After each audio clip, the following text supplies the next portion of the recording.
वो याद आता है, हमने क्वाड ट्रस्ट की तरफ से एक पीएससी चिकित्सालय जालोर जिले में अडॉप्ट किया था।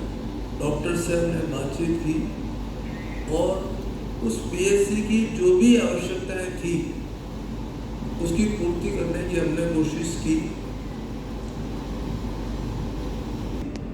तो 2 वॉशिंग मशीन लगाई, सफाई के लिए कॉन्ट्रैक्टर हमने लगाया, गार्डनिंग के लिए एक गार्डन हमने लगाया, डॉक्टर्स के स्थान की कमी थी तो उनके लिए एक्स्ट्रा रूम्स बनवाए, आगे आगे। ये सारा काम राजकीय चिकित्सालय में हुआ है, जिसमें सरकार का ना तो हींग लगी ना कुछ लगी। और उसके बदले में निवेदन यह है कि इस प्रकार की योजनाएं जो है, और बापला साहब की प्रेरणा लेकर के ऐसे कई सारे उद्योगपति उदयपुर में भी हैं, दूसरी जगहों पर भी हैं, जो इन कार्यों को हाथ में ले सकते हैं, बड़े पैमाने पर कार्य हो सकता है। उस बात का मैंने जो तत्कालीन चीफ सेक्रेटरी मिस्टर मैथ्यू थे, उनको मैंने बताया, उन्होंने बहुत इसकी प्रशंसा की और उन्होंने कहा कि सर इसको अपन एक योजना बनाते हैं। तो उसका ड्राफ्ट बनाने का मुझे ही उन्होंने जिम्मा दिया और वो हमने योजना बनाई और ये 2012 में ये उन्होंने जारी कर दिया था। मैं श्रीमान कटारिया साहब को भी ये इसकी प्रतिनिधि भेंट करना चाहता हूँ, क्योंकि मेरी ये मान्यता है कि यदि कटारिया साहब का अगर एक फ़ोन मुख्यमंत्री जी के पास इस तरह की योजनाओं के लिए चला जाएगा तो सारे राजस्थान में जगह जगह पर जो एडॉप्शन का जो कार्यक्रम है वो बहुत बड़े पैमाने पर हो सकता है। एक तरफ से लंदन में तो अगले 10-20 साल में एक संभावना नहीं, इतना सीमित बजट होता है, लेकिन उसको भी यदि दानदाताओं को उससे जोड़ा जाए तो चाहे कैट स्कैनिंग कराना हो या एक्सरे कराना हो, कई सारे ऐसे इक्विपमेंट हैं जो कि सरकार उन चिकित्सालयों में नहीं है। यदि वो उसमें तो वो स्थान देने की आवश्यकता है, रेट वो फिक्स कर लेंगे, सरकार का कोई खर्चा नहीं होगा और एक्स्ट्रा फैसिलिटी हो सकती है। ये अभी तो एक स्कूल्स का भी हमने एडॉप्शन किया था, वहाँ भी कई सारे फर्नीचर की दिक्कतें थी, कुछ टॉयलेट्स की कमी थी, आदि आदि। तो ये मैं उदाहरण इसलिए निवेदन कर रहा हूँ कि ये जो कोई भी अच्छा एग्जाम्पल कहीं नज़र आता है उसको बड़े पैमाने पर, व्यापक पैमाने पर, राज्यव्यापी रूप से इसको करना चाहिए। बल्कि मैं ये मान के चलता हूँ कि माननीय कटारिया साहब यदि मुख्यमंत्री जी से इस बारे में चर्चा करेंगे तो ये सारे राज्यव्यापी कार्यक्रम हो सकता है।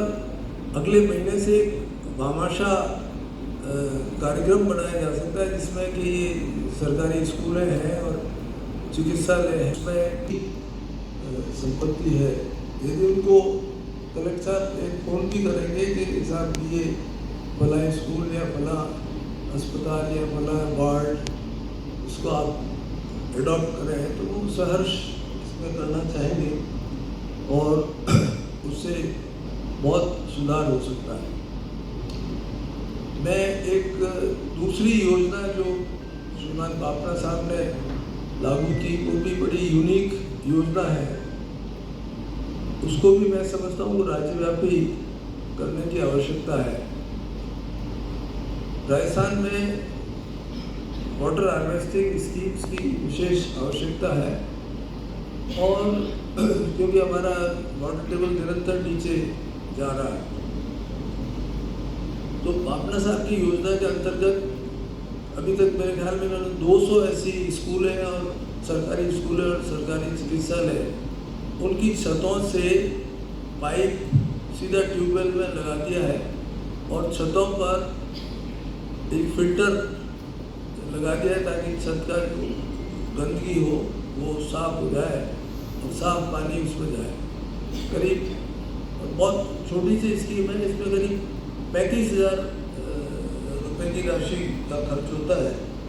तो इसमें बड़े पैमाने पर ये वाटर हार्वेस्टिंग का कार्यक्रम लिया जाता है। लेकिन मैं एक मॉडल बता रहा हूँ कि किस तरह से एक व्यक्ति उसके जूते घिसने के बावजूद भी बार बार सरकारी विभागों से संपर्क करके और उन सरकारी विभागों की जो उनकी कोई समस्या है तो उनको निराकरण करने के लिए, जैसे पुलिस स्टेशन है, अब इन्होंने नगर आदि कई सारे जगह जो है वो उसमें उनके निर्माण, उनके कमरों की कमी थी, वो थी, उसका संपर्क किया, उसको बढ़ा दिया। कोरोना पीरियड में मास्क की बहुत ज़बरदस्त शॉर्टेज थी। कलेक्टर साहब ने इनका फैक्ट्री का मुआयना किया, उनको अनुरोध किया, तो करीब 3 लाख मास्क इन्होंने दान में दिए। तो मैं ये उस एंगल से निवेदन कर रहा हूँ कि ये अगर चैनल इसको थोड़ा और सिस्टमेटिकली इस्टेब्लिश करते हैं, कई तो राजकीय विभाग हैं जिनकी जो आवश्यकता है वो चैम्बर को निश्चित कर सकते हैं कि हमारे साथ ये कमरे की कमी है, हमारे फर्नीचर की कमी है, हमारा ये करनी है, और वो उसके आधार पर चैम्बर कोऑर्डिनेट करके, और यदि मंत्रिमंडल के सामने कुछ सेवानिवृत्त सिविल सर्वेंट्स का प्रेजेंटेशन हो जिसमें उनकी ऐसी योजनाएं जो आज भी रेलेवेंट है, उन योजनाओं को यदि उनके बारे में मुख्यमंत्री जी और मंत्रियों को आइडिया दिया जाए कि ये इस प्रकार की योजनाएं हैं, तो ये जैसे कई सारी योजनाएं जो मैंने उसका उल्लेख किया जो यहाँ केवल उदयपुर में हुई है, उसको सारे राज्यव्यापी में किया जा सकता है। उस तरह का भी अगर प्रेजेंटेशन का आइडिया हो, बिकॉज अल्टीमेटली कोई भी योजना में उसके जो आइडियाज़ हैं सबसे ज़्यादा इम्पोर्टेंट होते हैं। तो मैं इन्हीं शब्दों के साथ मैं धन्यवाद देता हूँ, अपना साहब को बधाई देता हूँ, और माननीय कटारिया साहब ने जो हमें समय दिया उसके लिए भी मैं आभार करता हूँ। धन्यवाद। And now, ladies and gentlemen, we come to the highlight of the today's program. It's time to hear. मैं उदयपुर चैम्बर ऑफ कॉमर्स को धन्यवाद देता हूँ। आज एक विषय पर सब लोगों का ध्यान कैसे आए, इसके लिए जो पहल की है उसके लिए मैं मनीष जी को और सारे पूर्व अध्यक्ष और सब लोगों का बहुत बहुत स्वागत करता हूँ कि आपने एक नई और अच्छी परंपरा को जो आवश्यक मानते हैं उसको आगे बढ़ाने का प्रयास शुरू किया। उसके लिए आपको चैम्बर के सभी माननीय सदस्यों का मैं स्वागत करता हूँ। आदरणीय पीएन भंडारी साहब ने जो बात कही है, तो पीएन भंडारी साहब आपका मैंने जलवा देखा है जब वो घंटाघर पर आपने कब्जे हटाए थे तो नए नए प्रयोग करने का एक आदत सी है और ऐसा करना है जिसको लोग आगे के लिए एक अच्छा उदाहरण मानते हैं। आज भी उदयपुर का हर आदमी पहली बार कोई गोरवाड़ी वहाँ से हटा करके नई जगह एडजस्ट हो सकती है। तो पीएन भंडारी साहब उस जमाने में तो ये अतिक्रमण हटाने की कोई सोचता भी नहीं था, क्योंकि कौन पंगा ले, बेकार अपनी नींद में कलर पाए को डालें, जो होना तो हो जाएगा। लेकिन आपने किया। सब लोग जेल में थे, ये हमारे कलेक्टर साहब थे, इतने छापे डालना घर पे और वहाँ गांव सब जगह डालवा दिया।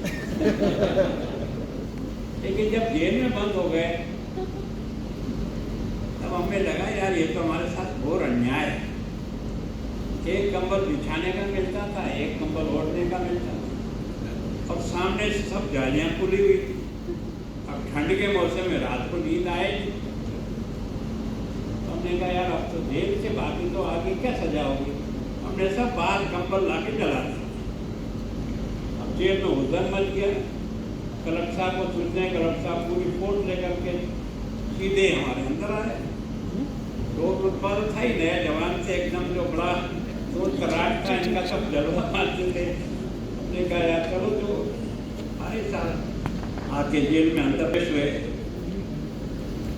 तो इन्होंने कोई बात कही उससे पहले कि हमारी एक बात सुन। हाँ बताओ। मैंने कहा साहब एक बार एक रात आप ये एक कंबल में सो करके ओढ़ करके मुझे बता दो, तो फिर हमें समझ में आया कि आप हमारे साथ, हम अपराधी नहीं, आपने हमको पकड़ा है, ठीक है, कोई बात नहीं। इनको तुरंत समझ में आया और उसके बाद इन्होंने ऐसी पक्की व्यवस्था की कि केवल ओढ़ने और बिछाने के नहीं, खाने पीने से लेकर दूध दही तक में। और भावना जी को मैंने कई वर्षों से देख रहा हूँ, नए की पूरी डिस्पेंसरी को इन्होंने जिस प्रकार के वैल्यू खुद की है। कई बार ये हमको शिकायत करते थे कि यार हमने तो सब लगा दिया, वहाँ डॉक्टर नहीं है तो क्या काम करें। तो वास्तव में लगता था कि जब दानदाता अपने मन से काम करता है तो उसकी मन की पीड़ा को भी कोई व्यक्ति उसको समझना चाहिए। जैसा आपने बीबी मोड़े, मैं अपनी बारे में विशेषता नहीं बनाऊँ, पर मैं भी इसी दिमाग का आदमी कि जब तक जनता को जोड़ करके काम नहीं करोगे, काम में सफलता नहीं है। तो मैंने पहली बार जब शिक्षा मंत्री बना तो 94 में मैंने कहा राजस्थान में यार कई गांव के लोग सबका भामाशाह जयंती के दिन पूरे राजस्थान के दानदाताओं को बुला करके इनका सम्मान करना चाहिए। पहली बार हमने लक्ष्य रखा कि 1 लाख से अधिक जिन लोगों ने राजस्थान के विभिन्न स्कूलों में काम किया उनको बुलाया। उस समय सारे राजस्थान की टोटल 15 करोड़ रुपए है। आज की तारीख में उस दिन से वो भामाशाह योजना सम्मान समारोह हर भामाशाह जयंती पे होता है। आज की तारीख में 200 करोड़ से ऊपर प्रति वर्ष दानदाताओं के सहयोग से विद्यालय को, ये जो आपने कहा था वो हमने स्कूलों में उस समय जब मैं शिक्षा मंत्री लागू कर दिया कि एक स्कूल रख के नाम पे गोद, ताकि कम से कम उसकी छोटी मोटी रिपेयरिंग, चौक का डिब्बा खत्म हो जाता है, सरकारी खाते में 7 दिन बाद आता है, क्योंकि आपके टेंडरिंग सिस्टम है, वहाँ से वहाँ आएगा, वहाँ से वहाँ जाएगा, तब तक मास्टर क्या करेगा। गोद इसमें छोटे मोटे काम जो विद्यालय में आते हैं ये तुम्हारे नाम पर रहेगा विद्यालय, ये दानदाता जो है ना इस विद्यालय को देखते हैं, वो सब विद्यालय चल रहे हैं। तो वास्तव में मैं बहुत ही आपकी योजना जब आपने 51 साल पहले लोगों से सहयोग लेकर के महावीर विकलांग को जिस प्रकार से स्थापित किया, मैं आपके सामने जो महामहिम खड़ा हूँ, इन सब लोगों के 500 रुपये और 1000 रुपये के सहयोग से मैं चुनाव लड़ करके यहाँ तक आया। ये सब सामने बैठे, एक को भी मैंने नहीं छोड़ा होगा। जिनकी फैक्ट्री में दोस्तों हूँ मैं उदयपुर की दुकानों से 51 रुपये और 101 रुपये इकट्ठा करके भी चुनाव का संचालन करते थे। और मैं अकेला ही नहीं, क्योंकि मेरा सारा ट्राइबल एरिया था, उन एमएलए को भी लड़ाना था। सहायता कहीं से पहले आती थी, आजकल का फोन से आ जाता है, कुछ करने की ज़्यादा जरूरत नहीं। पर उस समय वास्तव में हमें कोई घास डालने को तैयार नहीं होता, मतलब हम जाते थे तो ऐसे लगता है ये आफत आ गई, लेकिन फिर भी कोशिश करते थे कि किसी तरह से सहयोग मिले। तो मैं सोचता हूँ कि इन सब लोगों का तो मैं बहुत ऋणी हूँ कि मैं आज जो महामहिम कहलाता हूँ ना, ये आप सब लोगों की कृपा से 77 से लेकर इतनी लंबी यात्रा जो मैंने की है वो सब आप लोगों के सहयोग से, वो आपने सहयोग किया है। अकेले जनरल हॉस्पिटल में केवल यहाँ के नहीं, जो बच्चे हमारे मेडिकल कॉलेज से पढ़ के गए हैं उन बच्चों ने भी करोड़ों रुपया दान दे करके पूरा का पूरा वार्ड उसको सब प्रकार से सुसज्जित करके जनता को सुपुर्द किया है। लिस्ट नहीं है आज, पर मैं सोचता हूँ अकेले उदयपुर जनरल हॉस्पिटल में 100 करोड़ से अधिक लोगों ने दान दे करके हॉस्पिटल के सब चीज़ों को सुधारा है। पहली बार होगा जिसने यहाँ जितने भी हमारी की मशीनरी है उस मशीनरी को भी हमने दानदाताओं के साथ जोड़ करके, या ये जो डीएमएफसी फंड है इससे जोड़ करके आज की तारीख में उदयपुर के हॉस्पिटल में ऐसी कोई मशीन नहीं है जो हिंदुस्तान के किसी भी हॉस्पिटल में उपलब्ध है और हमारे यहाँ उपलब्ध नहीं है। तो ये हम सब ने एक तरह से इन सब लोगों के सहयोग से किया है। तो मैं सोचता हूँ आपने जो राय दी है कि इसके बारे में अभी तक हमने भी दिमाग नहीं लगाया कि रोड भी पीपीपी मोड पे बन सकता है, ये बात सच है। बाकी कई काम तो हम पीपीपी मोड पे कर रहे हैं, कई गांव के हॉस्पिटल को भी जोड़ा है, बाकी सब सुविधाओं से जोड़ा है। लेकिन इसके बारे में अभी एक नया सोच भावना साहब आपने और आपके सब साथियों ने सोच के शुरू किया है ये निश्चित रूप से रिको के लिए नहीं, संपूर्ण राजस्थान के लिए वरदान सिद्ध होगा। कम से कम इंफ्रास्ट्रक्चर डेवलप और पॉल्यूशन को कैसे बनाए। ये पॉल्यूशन के बारे में ये बेटे सिंगल था, इस आयड की गंदगी के कारण से हम इतने परेशान थे कि निकलना मुश्किल होता था। जैसे आयड का पुलिया आता वैसे ही पता लग जाता कि आयड का पुलिया क्रॉस हो रहा है। और ये जो इंडस्ट्रियल एरिया में जो आयड ढह के जा रही है, ये तो एक तरह से फैक्ट्री में बैठे बैठे पता लगता था कि आयड की इधर हवा चली है तो अपनी फैक्ट्री की तरफ आई है। ऐसी हालत में भी इन्होंने प्रयोग किया था कि किस तरह से आयड के अंदर ये गंदगी को ठीक किया जाए। तो पहला एक नया पैसा सरकार का नहीं लगा, सारे को नाप कर 100, 150, 200 मीटर जितने जैसी क्षमता थी उनको नाप के दे दिया। जेसीबी भी आपको लगाना है, डंपर भी आपको लगाना है, मजदूर भी आपको लगाना है और इसमें से सब मलबा उठा कराई। उसके बाद ही आया डेवलपमेंट का प्रोजेक्ट आगे बढ़ा, नहीं तो उस गंदगी में फंसे रहते थे। और मैं सोचता हूँ आसपास की बस्तियों में बरसात के दिनों में कभी सांप निकलता था, कभी कुछ निकलता था, बच्चों को लेकर के सोना भी बड़ा मुश्किल था, तो उसको साफ किया। तो मैं सोचता हूँ ये बैठे, मैं सोचता हूँ उदयपुर के लोगों को ये स्वभाव है, हर आदमी चाहता है कि भाई उसके पैसे का सदुपयोग हो। एक गारंटी कोई अगर दे सके कि पैसे का सदुपयोग होगा तो भगवान की कृपा रही है धरती पर, दानदाताओं की कमी नहीं है, दान लेने वालों की योग्यता उसके अनुसार नहीं। अगर योग्यता हो तो हर व्यक्ति बहुत प्रसन्न होकर के देता है कि उसके पैसे का। आज की तारीख में मानव सेवा दान चल रही है। हमने जब से शुरू किया मुफ्त भोजन आने वाले अटेंडेंट को, शायद हिंदुस्तान का पहला हॉस्पिटल होगा। जिस दिन से शुरू किया आज दिन तक एक भी दिन भोजनालय बंद नहीं रहा और किसी व्यक्ति को जो उनके साथ आते हैं मुफ्त भोजन नहीं मिला। देने वाले भी यही लोग हैं। हमने बहुत सीधी सी योजना निकाली, 11,000 रुपये जमा करो, आपने एक समय का भोजन आपकी तरफ से। एक लंबी सूची बनकर के आ गई और उसके बाद भी हमारी एफडी पड़ी है, जिस एफडी के ब्याज से भी बहुत कुछ काम करता है। तो केवल दवाइयाँ देने का काम करते हैं, एम्बुलेंस लगा करके काम करते हैं, तो वास्तव में स्वभाव है। लेकिन एक बात जरूर है कि रिको और ये पोल्यूशन वाला जो मामला है, इसमें अभी तक हमने बहुत अधिक प्रोग्रेस नहीं कर। और हमारी जो जनता सबसे ज़्यादा नाराज है वो इस पोल्यूशन के कारण से। मैं सोचता हूँ कि समझते हम सब लोग हैं, लेकिन कई बार हम भी सोचते हैं कि यार ये मशीन चलाने की जरूरत क्या है, ये जो ट्रीटमेंट प्लांट चलाने की जरूरत है, जब कोई आए तब चला देंगे, जब नहीं आए तो वापस चला देंगे। अब ये जो मन की कमजोरी है ना, ये कई बार बहुत कमजोर कर देती है।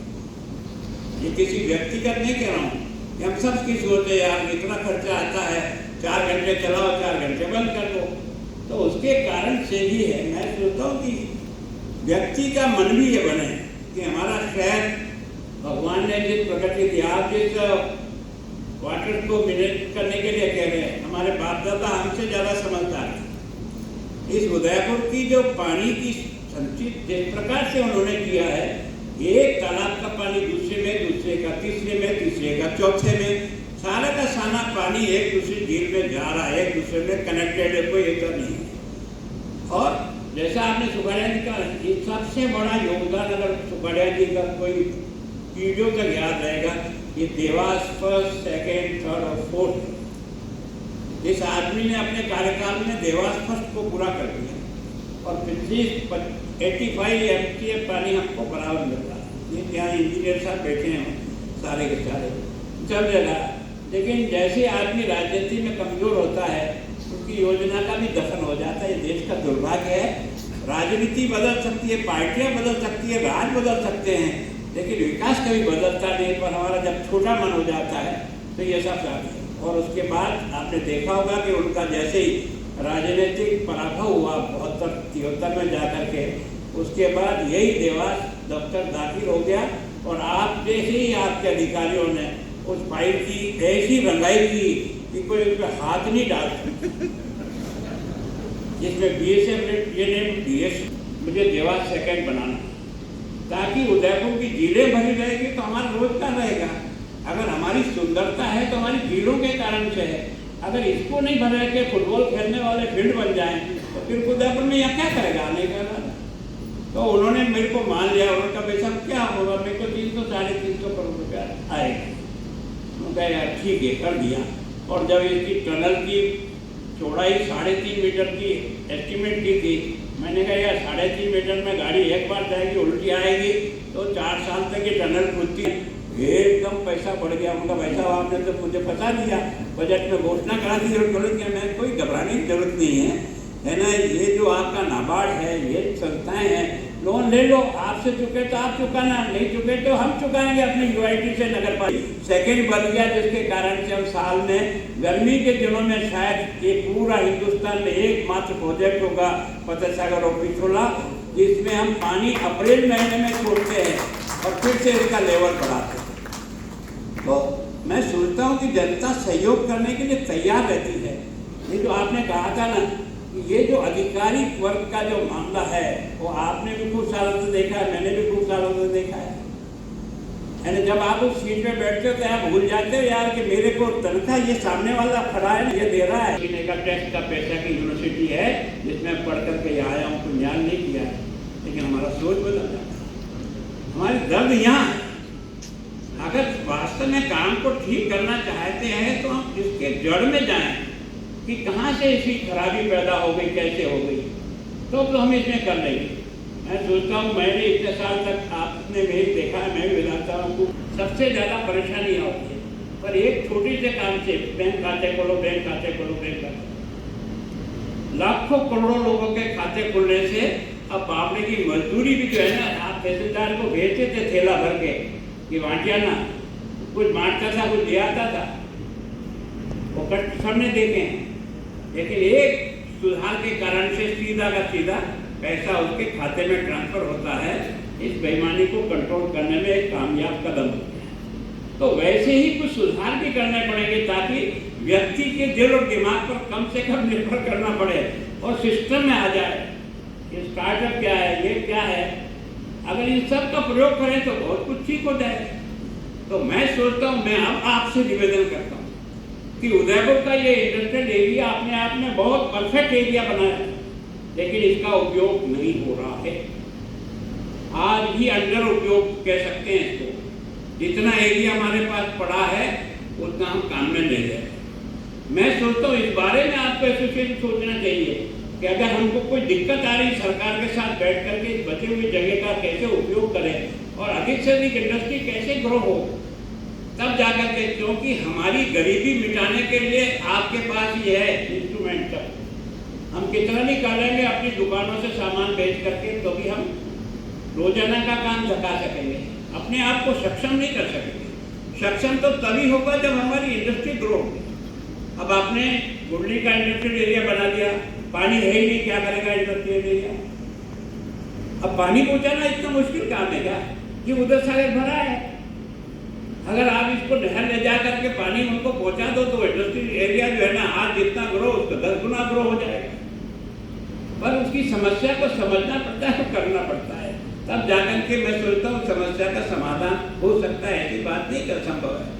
इसलिए 2 चीज़ें जो मुझे विशेष रूप से ध्यान आता है कि अभी हमको कई इंडस्ट्रियल एरिया नए बनाने हैं, पर जब भी इंडस्ट्रियल एरिया नया बनाते हैं तो कुछ लोग, किसान धंधा करने वाले लोग हैं, किसान इतना ज़्यादा नहीं करता है, क्योंकि आजकल जो मुआवजा मिलता है वो कोई सामान्य नहीं मिलता है, बहुत अच्छा पैसा मिलता है। लेकिन फिर भी पब्लिक के सामने हम भी घायल, क्योंकि हमको तो उनके कागजी बन करके उनके पास साल में 4 बार जाना पड़ता है, हम उनको नाराज नहीं कर सकते, हमारी कुछ मजबूरियाँ आती है। लेकिन आखिर अधिकारियों को निर्णय लेने में तो स्ट्रॉन्ग रहना पड़ेगा। अधिकारी सोचते यार हमको अच्छी पोस्टिंग से खराब पोस्टिंग हो जाए, क्या खराब होगी, तनख्वाह जो देना है वो देगा तुझे। तेरे दिमाग कमजोरी है, आपने इतने एक्शन किए थे अपने कार्यकाल में, क्या बिगाड़ दिया आपका? हो सकता है यहाँ से यहाँ भेज दिया होगा, लेकिन आज उसके कारण से याद करते हैं आपको, अधिकारी को भी। अगर वास्तव में ये जो DN मेहता साहब नाम ने जो महावीर विग्रह खोले ना, ये दुनिया की पहली संस्था है, दुनिया की पहली संस्था जिसने इतने मानव सेवा की है जो दुनिया में आज जिस तक कोई संस्था नहीं कर सकती, वो पर के काम करने वाले लोगों को हम आगे बढ़ाने की दृष्टि से प्रयत्न तो करते हैं। लेकिन मैं सोचता हूँ कि जो काम हमारे जिम्मे हो, मैं तो आपको कहता हूँ मनीष जी, आप करो ना, एक बार नहीं, महीने में एक बार मीटिंग करो, इनके सब अधिकारियों के साथ करो, एक शेड्यूल में तय कर दो यार कि हमारे इंडस्ट्रियल एरिया डेवलपमेंट के लिए कलेक्टर हमारे साथ बैठेगा, संभागीय आयुक्त साथ बैठेगा, ये फला बैठेगा, बैठो ना, एक तय करो कि हर महीने के 18 तारीख के इतनी बजे ये बैठक होगी और इन विषयों पर विचार होगा कि कैसे इसमें आगे बढ़े और कैसे पैसा नहीं बढ़ा। तो इसका मतलब ये नहीं, समाज मदद करता है, मदद करने वालों को ये एहसास होना चाहिए कि मेरा दुरुपयोग नहीं करता, तब जाकर के उसको तकलीफ होती है, बाकी कोई तकलीफ नहीं होती। और मैं सोचता हूँ आप चौकसी साहब, कौन सा ऐसा चुनाव है जो मैं इनके पास नहीं गया हूँ? मेरे हिसाब से अरावली मिनरल नंबर 1 पे लिस्ट में लिखा रहता था, अभी जाना है, अभी यहाँ जाना है। तो अब बापना साहब किससे नहीं, एक बार बापना साहब टकरा गए हमसे, नहीं मैं नहीं देता हूँ, नहीं हम देंगे।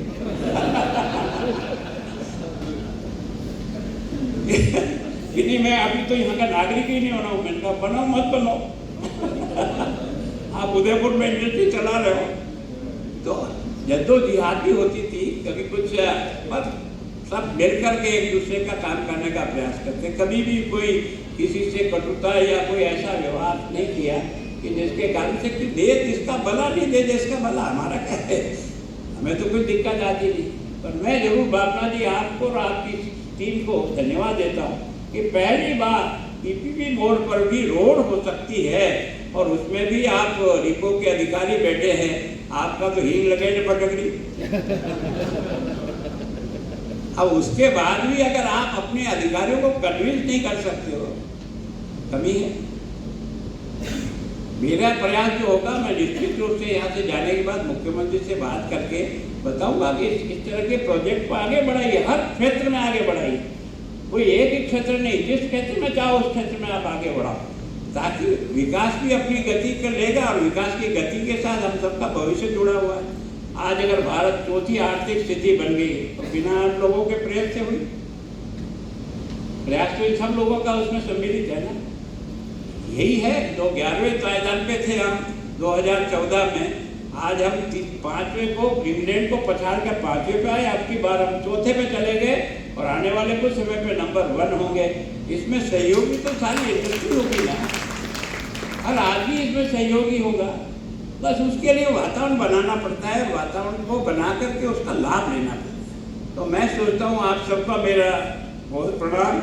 आप सोच रहे हो कि मैं महामहिम ये कहते सुनते माथा कर, एक तो ये आप लोगों ने पता नहीं कुछ ऐसी पोस्टें बना दी वीआईपी की, इसके कारण से मानसिकता ये हो गई जैसे कोई बहुत बड़ी बात, क्या हो गया है, तो अपने में से है, काम अलग अलग हो सकते हैं, मेरा काम ये है, इनका काम ये है, वो अपना काम करे, मैं अपना काम करूँ, पर मिलकर के करें तो जनता का भला हो, देश का भला होगा, उसमें हम सबका भला निश्चित है।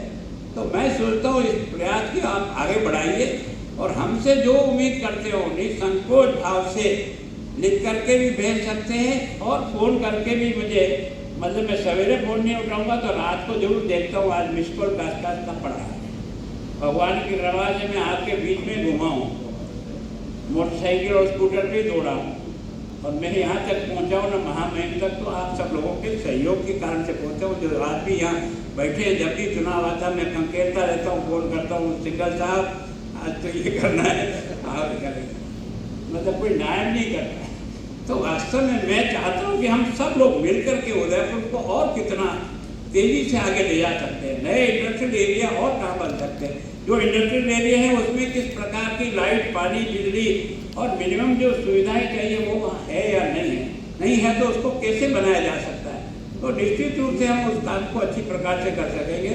आपने मुझे बुलाया, बहुत धन्यवाद, पर आपका समय हमारे हिसाब से